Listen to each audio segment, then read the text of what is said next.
Friend, Shri सात्विक services में आपका स्वागत है। आज मैं आपको एनजीओ की रिगार्डिंग कुछ बातें ऐसी बताऊंगा जिसके लिए काफ़ी लोग परेशान रहते हैं, इधर उधर घूमते हैं, काफ़ी मुश्किलों का सामना उनको करना पड़ता है। हम एनजीओ बना रहे हैं तो कौन सा एनजीओ बनाए, ट्रस्ट क्या है, सोसाइटी क्या है, एनजीओ क्या है, सेक्शन 8 क्या है, तमाम तरह की मुश्किलें आती हैं। अभी मैं आपको सेक्शन 8 के रिगार्डिंग बता रहा हूँ क्योंकि ये सबसे आसान प्रोसेस है, सबसे अच्छा है और ये central government ministry of corporate affairs से बनता है। इसमें किसी भी प्रकार का संशोधन आगे चल कर के करना बहुत ही आसान है बजाय ट्रस्ट और सोसाइटी के। और इसमें काफ़ी भागदौड़ कम है, आपको घर बैठे ही सारे डॉक्यूमेंट्स आपको मिल जाते हैं जो सेक्शन 8 के रिगार्डिंग होते हैं। और इसकी ट्रांसपेरेंसी काफ़ी ज़्यादा है। अगर कहीं आप किसी सोशल एक्टिविटी में भाग लेते हैं और किसी जिलाधिकारी के पास में या कोई गवर्नमेंट ग्रांट्स के लिए आप एप्लीकेशन देते हैं या CSR के लिए आप जाते हैं तो सबसे पहले एक्सेप्टेंस सेक्शन 8 एनजीओ को ही मिलता है। तो मेरा कहना है कि अगर आप एनजीओ के लिए काम करना चाहते हैं और इसमें बने रहना चाहते हैं तो आप सेक्शन 8 के ही रास्ते जाए। ट्रस्ट है, ट्रस्ट आप जिस भी डिस्ट्रिक्ट से आते हैं उसमें आपका ट्रस्ट बन जाएगा। आपका एक रजिस्टर्ड होगा, वहाँ से स्टाम्प ड्यूटी कुछ खर्च होगी जो आपके स्टेट और डिस्ट्रिक्ट के रिगार्डिंग होंगी। और सोसाइटी आपके कैपिटल से बनेगा, गवर्नमेंट सेक्रेटारिएट से, और उसमें भी कम से कम 7 मेंबर्स चाहिए जो ब्लड रिलेशन के नहीं होने चाहिए। सेक्शन 8 एनजीओ में सारी सुविधाएं मौजूद हैं, जैसे आप ब्लड रिलेटिव्स भी हो सकते हैं और काफ़ी कम कॉस्ट आता है और आप घर बैठे सारा काम कर सकते हैं।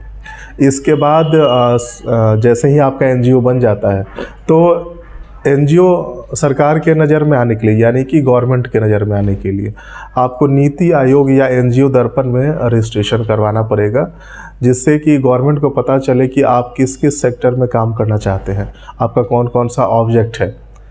और जैसे CSR आपको पता होगा, कॉर्पोरेट सोशल रेस्पॉन्सिबिलिटी, कोई भी प्राइवेट कंपनी है वो अपने टोटल टर्नओवर का 2.5% CSR में खर्च करती है क्योंकि वो उसी समाज से आगे बढ़ती है।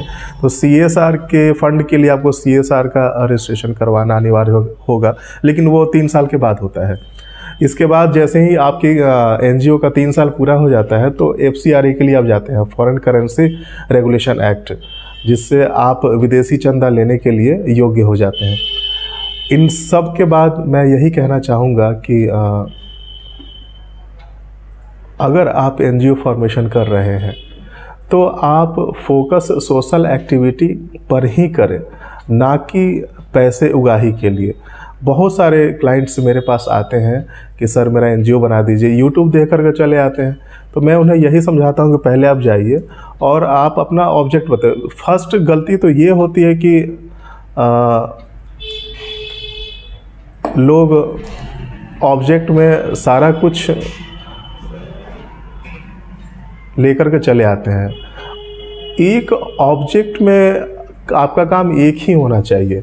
लोग बोलते हैं कि नहीं, आप प्लांटेशन भी डाल दीजिए, फॉरेस्ट भी डाल दीजिए, इन्वायरमेंट भी डाल दीजिए, ऑर्फनेज होम भी डालिए, वुमेन एम्पावरमेंट भी डालिए, वाटर सैनिटाइजेशन भी डालिए, तमाम तरह के ऑब्जेक्ट डाल देते हैं और वो काम कुछ करते नहीं है। लास्टली क्या होता है, उन्हें एनजीओ बंद करना पड़ता है और एनजीओ खोलने के लिए जो भी खर्च हुआ होता है वो सब उनका बर्बाद हो जाता है।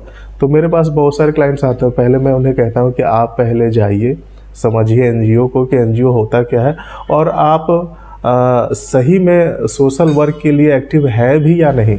बहुत सारे लोग एनजीओ को एक पैसे कमाने का माध्यम समझ करके एनजीओ का रजिस्ट्रेशन करवाने के लिए चले आते हैं। खैर छोड़िए, ये तो दूसरी बात हुई।